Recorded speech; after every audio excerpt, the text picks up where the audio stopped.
Tin.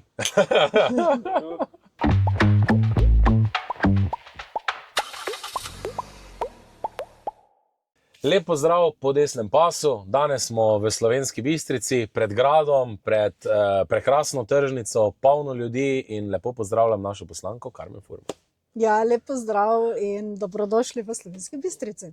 Ja, hvala lepa. Ne. Prvo vidim, da kampanja je v polnem teku, ne, da ogromno ljudi se je danes ustavilo. Zdaj moramo reči našim gledalcem, da zraven je bila tudi stojnica Svobode, slabo obiskana, naša pa sem videl, da je laufala na polno, tako da koliko vidim vzdušje v Bistrici je dobro, je zmagovalno. Ja, odlično. V Slovenski Bistrici prebujamo slovensko pomlad in 22. marca bo prebojena. V Slovenski Bistrici zagotovo. No, evo, verjamemo v to. To je pravo vzdušje, ne? Ja. Zdaj podajaš se v tretji mandat, Ja. se pravi v tretje volitve.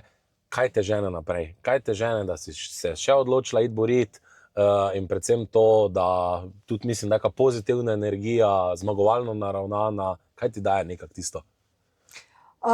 Odločila sem se zato, ker se mi zdi tako, kot se je sedaj dogajalo v teh 4 letih pod to Golobovo vlado, tako slabo še ni bilo v Sloveniji, v bistvu stagnira bilo katero področje pogledamo, ali je to zdravstvo, sociala, gospodarstvo, tako da se mi zdi, da je prav, da naredimo ta preobrat v lepšo, boljšo slovensko prihodnost.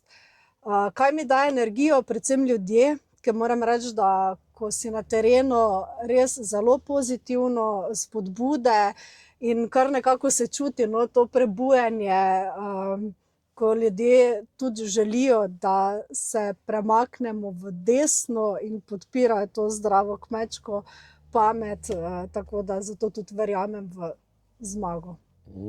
Zdaj mogoče še, bila si že v mandatu opozicije, mandatu vlade.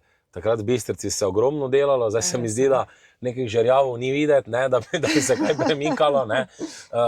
Se mi zdi, da ta centralizacija pod trenutno vlado je najbolj vpliva na naš okoliš, ne. Se pravi, ta Štajerski, Bistrico, ne, denarja praktično v Ljubljani ni. Ne. Ja, res je, to občutimo zelo, celi severovzhodni del, tudi Luka, se sam veš, ne, kako to izgleda. Zdaj pod našo vlado, 2 leti smo imeli vlado, ki jo vodil gospod Janez Janša in v Slovenski Bistrici smo res ogromno naredili. Projekti več kot 100 milijonov evrov, ki so se tukaj izvedli, če na hitro naštejem, od nadaljevanja druge etape zahodne obvoznice, ki je bila zelo pomembna tudi za družbo Impol, do plezalnega centra, športne dvorane, dograditev zdravstvenega doma, dograditev doma upokojencev, podvoz z železniško postajo na Pragerskem. Tudi ostale občine, vrtec oziroma obnova osnovne šole, kuhinja v Makolah, obvoznica, podvoz v Poljčanah, v Oplotnici, šola, vrtec na Prihodu. Mislim, res ogromno se je naredilo v 2 letih. Zdaj pa, če me boš vprašal, kako pa sedaj, nič. Resnično nič, niti enega večjega projekta. Celo tako je bilo, no, borili smo se za to, da smo zadržali določene inštitucije tukaj v Slovenski Bistrici. Mislim, prva ideja že na začetku mandata te vlade, da bi ukinili upravno enoto v Slovenski Bistrici. Potem so nam, tisto smo uspeli, tudi kot stranka, ja, smo sprožili sejo odbora, tudi je prišel naš župan in smo uspeli, da je upravna enota ostala. Se so tudi ostale upravne enote, ne, v bistvu so delali centralizacijo upravnih enot.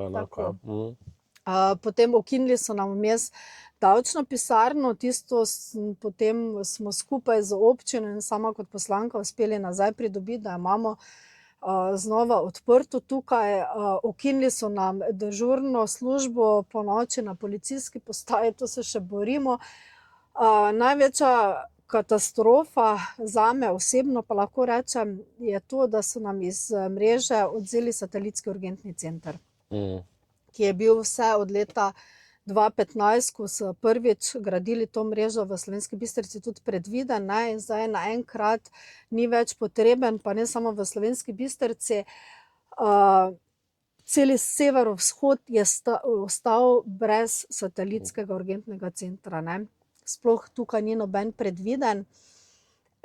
Zdaj razlogi oziroma vzroki, meni je bilo rečeno, da niti naš zdravstveni dom ne ustreza tem kriterijem za vzpostavitev satelitskega urgentnega centra, čeprav so prispevali skoraj 7 milijonov evrov strani ministrstva, da smo ga dogradili. In eden izmed razlogov je bilo tudi to, da se ta center enkrat vzpostavi, ker je bil vse skozi predviden. No in sedaj, ko so naredili popis, kaj manjka tej stavbi, ni še uradno, ampak bo kmalu papirji tudi uradno, je bilo ugotovljeno, da imamo vse in bi lahko že jutri ta satelitski urgentni center deloval, če bi bil v mrežo tudi vključen. Zakaj je to pomembno? Ker res pokrivamo velik teritorij in seveda, ko se gre za minute, za življenje ni vseeno, ali ti nekdo pride iz Slovenske Bistrice ali pa iz Maribora reševati takšno območje. In pa še drug korak, ki je v okviru reorganizacije nujne medicinske pomoči, je pa to, da bojo ukinili tudi dežurne službe tam, ker ne bo satelitskih urgentnih centrov. Ne. To si pa sploh rajši ne predstavljamo, kaj to pomeni. No. Ja, ne, ta vlada mislim, da je kar zavozla na podeželju sploh. Mogoče še pa ena stvar, ne, bila si tudi poslanka prej, ko so bili predsedniki državnih zborov, ne, pa zdajšnji parlament. Ne. Ja. Zdaj se mi zdi, da vsi že opažamo, da vsak sklic, ko je slabši državni zbor. Ne. Sploh na levi strani, ki prihajajo ljudje, ki sploh niso vedeli, zakaj so šli v politiko, ne, so bili izvoljeni. Jaz pravim, 24 ur poslanci, se pravi pogleda, ne, na 24 ur pa vidi, da je dobil, na terenu pa ni bilo. Ne. In tudi danes ne srečamo poslancev Svobode ravno, da bi delali neko kampanjo, ne. V bistvu čakajo doma, pa bojo videli, kaj se bo zgodilo. Ne. Zdaj, kako ti na to gledaš, ne, ta naš hram demokracije, ne, ker se mi zdi, da je kar zgubil neko veljavo, tudi Urška Klakočar Zupančič je svoje naredila. Ne. Ja, res je. Parlament so popolnoma razvrednotili funkcijo poslanca. Včasih se kar, bom rekla, vprašaš, ne, kje sploh si, ko sediš tam v parlamentu, ker je, bom rekla, hujše kot pa v kakšni gostilni. Sploh ne vem, zakaj so predpisi, zakaj je poslovnik, na vse zadnje delujem tudi, oziroma sem v tem mandatu kot predsednica komisije za poslovnik. Poslovnik več ni imel nobene vrednosti, nobene funkcije, ta pravila so kršili nenehno, saj tudi zaradi tega je bila sicer sprožena tudi razrešitev predsednice državnega zbora, seveda ni uspela, ker pač imajo dovolj glasov, da so zadevo obranili, ampak saj se tudi ljudje zgražajo, ne, ko zgledajo seje parlamenta, kam smo prišli, ne, vseeno parlament je za diskurs, za parlamentiranje, za izmenjavanje mnenj, ne, mi pa v tej tako imenovani svobodi so ti ugasnili mikrofon, če nisi povedal tako, so se oni želeli, ali pa ne, tako da, ja, resnično žalostno. In če primerjam prejšnji mandat, se so tudi vodili... Je tudi gospod Zorčič bil, ne, za politične opcije. Tako, ne, pa je vseeno bila svoboda govora, ne, sedaj v tako opevani svobodi, ne, pa nimaš več nobene svobode povedati to, kar misliš, ne, niti v parlamentu, nažalost, ne. Zdaj pa da še mogoče ozremo na prihodnost, ne. Zdaj, kaj je tisto, kar bom rekel, pa ne samo Bistrica, ne, celotno Štajerska potrebuje, jaz mislim, da definitivno decentralizacijo in pokrajine, ne. Mislim, da mi to rabimo kot Sahara vode, ne, ker če tega ne bo, se jaz tudi bojim, da tudi projekti, katerakoli druga leva vlada pride, mi izvisimo, ne, in 4 leta gre, ne, in mislim, da bomo mogli nekaj narediti, da tudi, če SDS ni na oblasti, da se vseeno nek razvoj ohrani, ne. Definitivno, vse to so sedaj že vse leve vlade pokazale, da ko so na oblasti nekako od Trojan dalje, ker pozabijo, da smo, ne. Slovenija obstaja, ne, in mi, ki smo tukaj, moramo poskrbeti za to, da bo denar prišel tudi na severovzhodni del Slovenije, ne. Jaz sem vesela, da bom rekla v Slovenski demokratski stranki, da imamo res te močne kandidate, da imamo miks mlajše generacije, srednje, starejše, ker se mi zdi, da se neke izkušnje, pa ta energija mladih, izkušnje starejših prenašajo, smo dobro povezani, imamo odličen program na ravni stranke in se bomo borili še naprej za to, da ne bo severovzhod pozabljen. In tudi jaz verjamem, da ta naša energija bo prinesla za to, da se Slovenija obrne in da bomo šli tisto pravo desno smer, ki prinaša razvoj, ki prinaša decentralizacijo, ki prinaša lepše življenje vsem ljudem v Sloveniji, ne glede na to, kje živijo, ali je to Ljubljana, ali je to Maribor, ali je to Lendava, ker vsi smo enako vredni in enako pomembni. Ja, se absolutno strinjam. Mogoče še tvoj okraj zajema Slovensko Bistrico, Makole, Oplotnica. Pa Poljčane. Ja. Je vseh 4 okrajih isto vzdušje, dobro, verjetno Bistrica kot mesto, mogoče še najmanj, 3 občine, pa tudi se mi zdi, da prinesejo svoje. Ne? Ja, zagotovo. Ostale 3 občine so še bolj podeželske, tako da bom rekla, še bolj razumejo to, kaj pomeni, da se nekdo bori tudi za razvoj podeželja.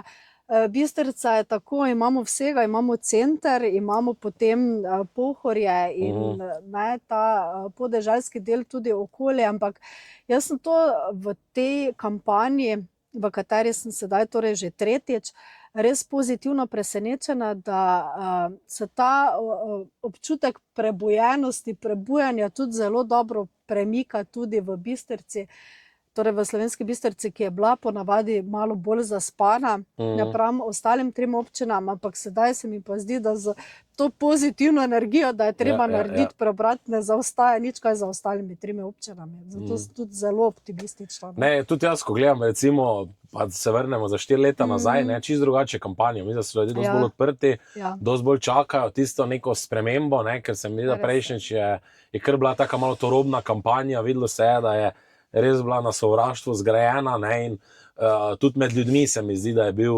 taki neki, ne vem, ko si hodil vrat do vrat, se mi zdi, da si prav videl, da nekateri ljudje, ko si potrkal, so prav imeli tisto jezdo v očeh.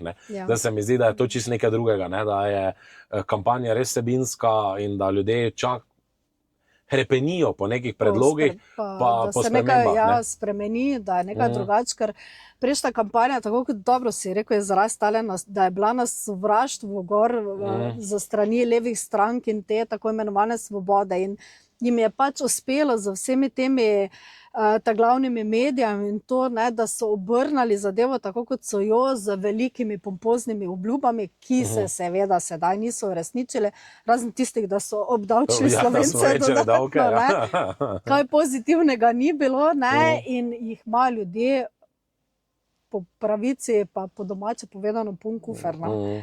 Tak meni vsaj povedo, ko hodim okoli in res vsi v pričakovanju, da se zgodi to, da se zadeva obrne in da gre Slovenija po tisti poti, ko smo si vsi želeli. Meni se to zdi, ker tudi tisti, ko priznajo, da niso volili nas, ne da rečejo, Luka, zdaj pa res, zdaj pa vas bom, ker zdaj pa ne gre več. Točno tako, to je najbolj pogost stavek. Zdaj pa več, če pa zdaj ne bo, te pa ne vemo, kaj bo z našo Slovenijo, pa z našim življenjem tukaj.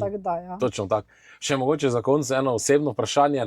Zdaj v kampanji, jaz pravim, da v Slovenski demokratski stranki je najbolj naporno delati kampanjo, ker smo čel čas na terenu. Zdaj, hvala Boga, imaš možo tudi, ki je v politiko vpet, tako da verjetno malo bolj razume, ampak vseeno, to je vseeno davek na družino, imaš tisto podporo, je to tako mora biti. Ja, absolutno. Zdaj, glede na to, Luka, da si tudi ti v kampanji, veš, da ne moreš glih delovati, če ni podpore družine, tako da to moram reči, da absolutno imam podporo družine, ampak zdaj, ker si glih omenil, da imam tudi moža, ki je vpet v to, veš, to so vedno pozitivne pa negativne plati. Pozitivno je to, da on dobro razume, kako zadeva funkcionira in seveda tudi razume potem posledično tebe, da si odsoten, da imaš obveznosti in tako dalje. Ampak glede na to, da smo pa sedaj oba dva v to noto vpeta, je pa toliko večji primanjkljaj, bom rekla, doma. Tako da, ampak verjamemo v ta dober rezultat in bom rekla, se splača zato, ker bo boljše potem po 22. Ne? Točno tako, ne. Kar me se želim ogromno sreče, pa na Hvala, zmago, da zdaj enako. zmaga Štajerska, ne. Ja, hvala.